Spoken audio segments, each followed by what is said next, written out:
Question number 13, काफ़ी conceptual problem. A hot plate, मान लीजिए कि कोई आप जैसे कि गीज़र चलाते हो या फिर इलेक्ट्रिक सगड़ी, इलेक्ट्रिक हीटर जो यूज़ करते हो, उसका इलेक्ट्रिक ओवन एक यूज़ हो रहा है, connected to a 220 volt line, 220 volt मतलब घर के डोमेस्टिक वोल्टेज पे ही चल रहा है। हैज़ टू रेजिस्टेंस कॉइल्स, उसके अंदर ओवन के अंदर दो कॉइल लगी हुई है। कॉइल ए मतलब एक वायर कॉइल ए, दूसरा wire coil B, each of resistance 24 ohms, और दोनों ए और बी, ए का भी रेजिस्टेंस है 24 ओम और बी का भी रेजिस्टेंस है 24 ओम, विच में बी यूज सेपरेटली। और ओवन में ऐसा कनेक्शन दिया गया है कि आप चाहो तो दोनों ए और बी को सेपरेटली चला सको, इन सीरीज अगर आप चाहो तो उन दोनों को सीरीज में चला सको, और तीसरा और इन पैरेलल, और चाहो तो आप उसको पैरेलल में ही चला सको उस बटन से। What are the current in the three cases, तो इन तीनों केसेस में जो करंट बहेगा वो कितना होगा, वो ये पूछ रहे हैं। तो इन तीनों को हम बारी बारी से स्टेप बाय स्टेप सॉल्व करेंगे। सबसे पहले जब हम ए या बी को सेपरेटली यूज करते हैं, मान लीजिए कि मैंने ओवन को स्टार्ट किया और मैं सिर्फ ए या सिर्फ बी को ही स्टार्ट कर रहा हूं क्योंकि मुझे ज़्यादा ज़रूरत नहीं है। तो जब मैं सिर्फ ए या बी को यूज़ करूंगा तो हमें पता है कि ए और बी दोनों का रेजिस्टेंस है 24 ओम।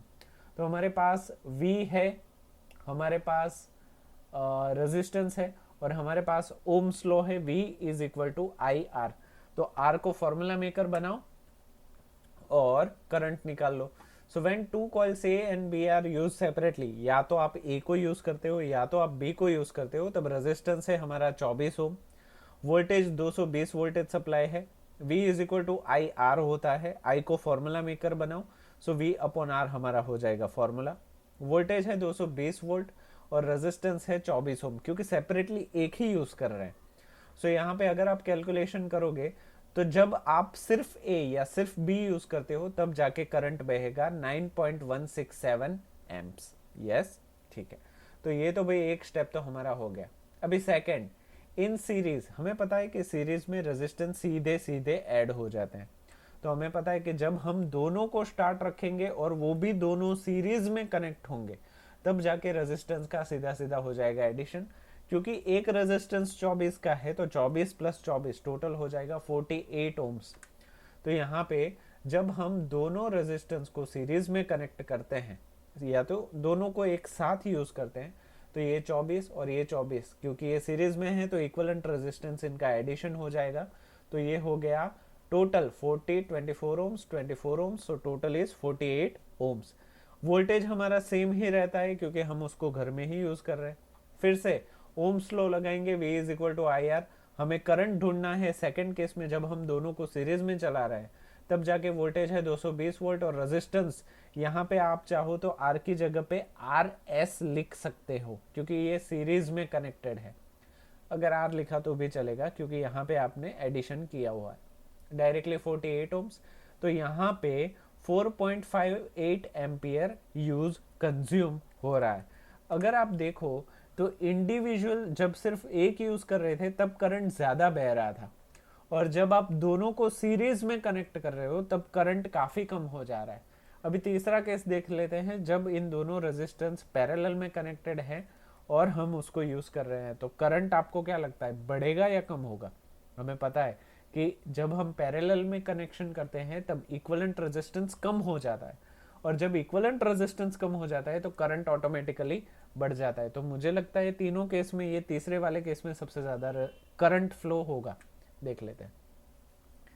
When the two coils are connected in parallel, अगर ये दो कॉइल को मैं पैरेलली कनेक्टेड करूँ तो इसका इक्विवेलेंट रेजिस्टेंस हो जाएगा 1 upon R one plus 1 upon R two. तो इसका हो गया ऊपर R one R two, R one plus R two, 24 into 24, 24 plus 24 576, 24 square हो गया 576, 24 प्लस 24 इज 48। अगर इसको आप कैलकुलेट करो सो आ जाएगा 12 ओम।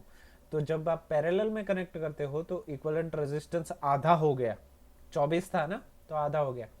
सो नाउ वोल्टेज इज सेम क्योंकि डोमेस्टिक है, V is equal to I R, ohm's law use करो, 220 अपॉन 12। तो यहाँ पे आप करंट देखिए 18 एम्पियर सबसे ज़्यादा करंट, सबसे ज़्यादा बिजली खाएगा। तो यहाँ पे अगर मैं आपसे पूछूं कि ये चलो प्रॉब्लम हो गया और इसमें करंट का वेरिएशन काफ़ी है, यहाँ पे देखो 9.167 सबसे पहले केस में, 4.58 जब आप सीरीज में कनेक्ट करते हो एंड 18.33। अगर मैं आपको पूछूं कि आपको फ्यूज लगाना है तो आप कितने एम्प्स का लगाओगे? तो ऑब्वियसली बात है जो मैक्सिमम करंट है उससे ज़्यादा का ही फ्यूज लगाओ, ताकि हमारा ओवन ना जल जाए कहीं। ठीक है, तो क्योंकि यहाँ पे 18.33 है तो आप 18.5 का फ्यूज, फ्यूज मतलब वो जो कॉपर का जिसके बारे में हमने बात की थी, अगर आप चाहो तो वो पूरा वीडियो फिर से देख लो तो आपको पता चल जाए। तो 18.5 एम्पियर का फ्यूज आप लगा के अपने ओवन की सेफ्टी बना सकते हो।